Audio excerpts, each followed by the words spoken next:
atau barang. Jadi semua transfer ke rekening penerima manfaat 100%, kecuali respon kasus. Jadi ada yang sakit, ada yang disabilitas, butuh bantuan, dan itu dia belum menerima bantuan sama sekali, baru kita bentukkan macam-macam. Mungkin nanti bisa saya tunjukkan fotonya, seperti itu. Jadi kalau untuk reguler kami 100% menggunakan transfer ke rekening PM, seperti itu. Jadi tidak ada dalam bentuk barang atau natura. Kemudian yang berikutnya menjawab pertanyaan Yang Mulia Ibu Eni Nurbaningsih. Sebelumnya Ibu, saya mau izin Pak Ketua dan Bapak Ibu Hakim. Terkait dengan penyaluran bantuan pangan beras dilaksanakan oleh badan, bukan Bansos ya? Bukan, Pak. Nah, bukan. Itu apakah tahun 2000 itu hanya 2023 atau sebelumnya gimana? Sebelumnya sejak 2000, sejak saya menjadi menteri. Sudah tidak? Sudah tidak. Oke. Kami tidak ada menyalurkan dalam bentuk barang. Oke. Sejak saya menjadi menteri. Oke, terima kasih Ibu. Kemudian yang berikutnya adalah tadi sudah dijelaskan tentang kenapa awal tahun anggaran dicairkan. Ini bahkan sejak sebelum saya menjadi menteri itu pencairannya sudah bulan Januari. Jadi makanya kita harus sangat disiplin untuk membantu mereka. Kemudian yang berikutnya adalah bansos yang lain untuk bagi pekerja sosial, itu bukan bansos Ibu. Jadi pekerja sosial itu kami bayar. Makanya tadi kami jelaskan ada selisih anggaran antara bansos dan program perlindungan sosial. Sehingga di dalam situ ada pekerja sosial. Pekerja sosial ini yang mendampingi para PM, nanti kami bisa jelaskan mendampinginya seperti apa. Jadi kalau dia sakit gila misalkan, dia gila waktunya ke rumah sakit karena dia harus rutin berobat, maka pekerja sosial inilah yang mendampingi. Kemudian itu dibayar oleh Kementerian Sosial. Jumlahnya kalau nggak salah hanya sekitar 2.000 seluruh Indonesia. Kemudian berikutnya, jadi itu gaji sifatnya, bukan bansos. Nilainya sekitar 3 juta per bulan untuk pekerja sosial. Seperti itu. Nah, berikutnya menjawab pertanyaan Yang Mulia Prof. Guntur, apa ada tim pengendali? Bapak mohon maaf kalau saya menggunakan tim itu biayanya cukup besar. Akhirnya saya menggunakan elektronik Bapak, semua. Jadi sekarang ini saya bisa persis tahu berapa realisasi pencairan keuangan. Saya bisa buka sebetulnya. Ini tadi sempat saya print, sempat saya cetak per tanggal 5 April, tolong yang realisasi pencairan keuangan. Karena semua sudah elektronik, jadi kami tahu berapa realisasinya di lapangan. Kemudian kalau khusus untuk tadi, kenapa diserahkan kepada kelompok? Karena mohon maaf, yang kelompok yang kita berikan, satu, dia untuk disabilitas. Dia nggak mungkin bisa pergi kemana-mana. Seperti ini kasusnya. Ini gila yang diserahkan, ini gila, kemudian yang disabilitas seperti ini nggak mungkin mereka, dan mereka tinggal sendiri. Jadi mereka kita serahkan kepada kelompok itu yang memberi makanan. Jadi seperti ini laporannya setiap hari. Jadi kelompok setiap hari setelah menyalurkan makanan itu harus mengirim fotonya kepada kami setiap hari. Itu cara pengendalian kami, karena kalau dengan tim itu sulit untuk kami juga. Jadi ini sudah salur belum? Nanti kalau itu misalkan si A, kenapa nggak disalurkan? Itu keluar kayak pop up gitu, keluar bahwa ini belum terima makanan, dan itu ada di situ. Datanya itu 1251, dia belum terima makanan. Seperti itu. Nah, itu nanti kita cek. Kenapa? Dengan pendamping tadi, Peksos itu. Seperti itu. Jadi kita cek kenapa dia nggak terima gitu. Maka Peksos itu dan pendamping kami PKH, ada pendamping PKH itu yang ngecek ke lapangan. Kenapa dia belum dapat terima makanan?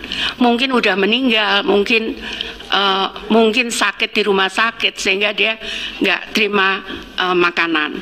Nah kemudian berikutnya itu kalau ada dispute, misalkan laporan tentang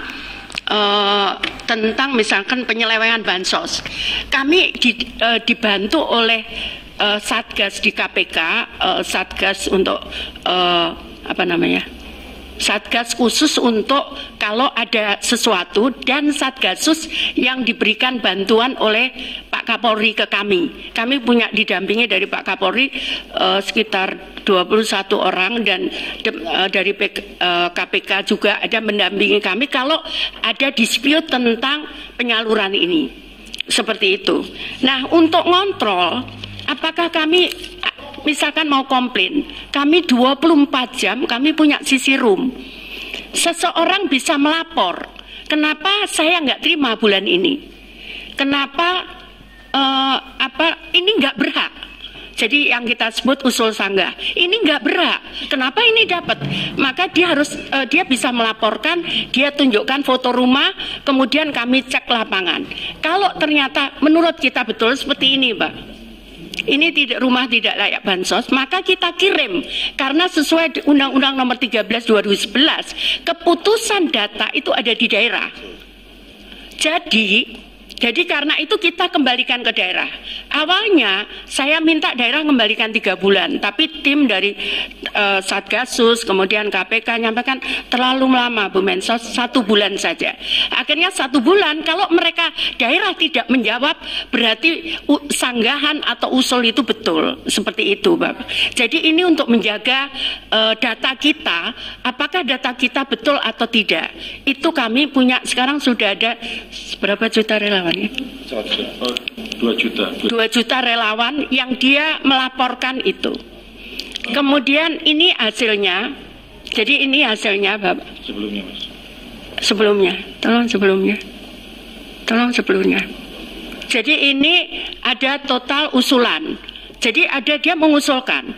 Nah kemudian usulannya ditolak, itu 492.000. Kami punya datanya ini. Ditolak bisa oleh di daerah, juga bisa dari kami. Kadang tetanggaan gini saling iri, Pak. Saling iri, padahal ya memang dia butuh gitu. Setelah dicek, dia tidak bisa kita hanya lihat memang kondisi rumah. Kadang harus ditanyakan. Contohnya misalkan, di suatu daerah, di suatu daerah, saya tidak sebutkan, itu rumahnya kayak istana di tengah hutan, tapi ternyata dia itu dulunya TKI, kemudian sekarang dia tidak bekerja, dia sekarang menjadi miskin, tapi rumahnya seperti istana, tapi nggak laku dijual karena di tengah hutan. Seperti itu. Jadi itu kita harus cek seperti itu untuk menjaga kualitas DTKS kami. Kemudian berikutnya adalah tadi disampaikan untuk komunitas itu tetap kita berikan BNBA. Di wilayahmu yang diberikan bantuan itu ini A, B, C, D, alamatnya ini. Jadi dia memberikan ke yang bersangkutan sesuai data itu, kemudian melaporkan melalui foto seperti ini. Juga ada komunitas anak yatim yang dia tidak ada orang tuanya. Itu di yayasan-yayasan, itu kami bantu. Memang belum sepenuhnya semua bisa kita bantu. Jadi seperti ini setiap hari mereka buat laporan, mengirim setelah bantu makanan, kemudian foto dikirim kepada kami, seperti itu.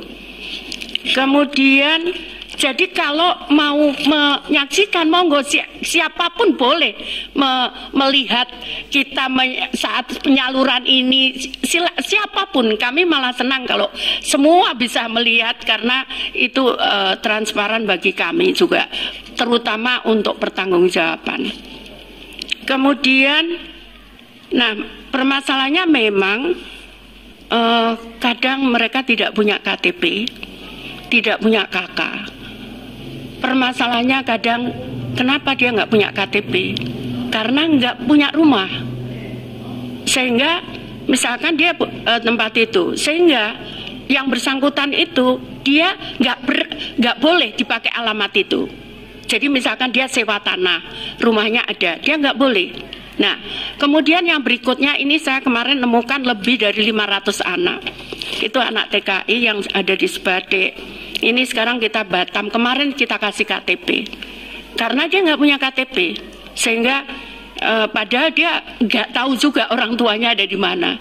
Mereka ikut yayasan-yayasan seperti itu. Jadi kami harus ngurus sampai mereka dapat KTP dulu atau dapat KK dulu untuk kami memberikan bantuan. Karena kalau tidak, kami juga kena pemeriksaan. Jadi yang pertama dilakukan adalah pencocokan data dengan data Dukcapil. Itu kita lakukan. Apakah dia PNS bukan? Setelah itu kita cocokkan lagi dengan BPJS Tenaga Kerja. Apakah dia gajinya di atas UMK atau bukan? Kemudian apakah dia termasuk di AHU tadi saya sampaikan itu seperti itu. Jadi kita ngeceknya seperti itu sebelum kita yakin bahwa itu berhak untuk diberikan. Kemudian saya mohon izin, saya tidak kalau saya turun biasanya kalau itu ada dispute. Jadi misalkan perselisihan baru saya turun. Tapi kalau tidak, itu pun saya selalu mengajak dari perguruan tinggi. Jadi kalau ada perselisihan baru saya turun. Jadi kalau saya turun, yang mungkin Bapak itu memang karena orangnya harus saya tolong. Misalkan kemarin saya nemukan di Sinja anak yatim, nggak ada orang tuanya, rumahnya itu di jurang begitu, saya masuk harus jalan kaki 1 kilo gitu, itu nggak ada orang tuanya. Saya harus ngerayu dia, maukah kamu ikut di tempat kami? Jadi saya datang untuk itu, bukan itu lebih banyak seperti itu. Atau anak kecil-kecil yang diperkosa, kadang ini perkosa bapaknya gitu kan, kemudian ibunya bingung karena kadang anaknya disuruh ngaku, nggak boleh ngaku, sehingga kemudian karena kenapa ibunya nggak boleh anaknya nggak boleh ngaku, karena ketakutan nggak bisa makan. Itulah yang saya harus yakinkan bahwa dia dijamin oleh negara gitu, supaya dia anaknya tidak disuruh untuk tidak mengakui itu gitu. Dan itu berkali-kali saya temukan seperti itu. Kemudian ya, BLT El Nino itu tadi sudah kami sampaikan bahwa itu sudah kami sampaikan memang ya itu bukan kami ngatur, tapi memang tanggal 6 itu ada ratas, tanggal 7 itu kebetulan di DPR, terus kami sampaikan sekalian. Jadi ada hearing ya, hearing seperti RDP, raker gitu ya, kami sampaikan sekalian begitu.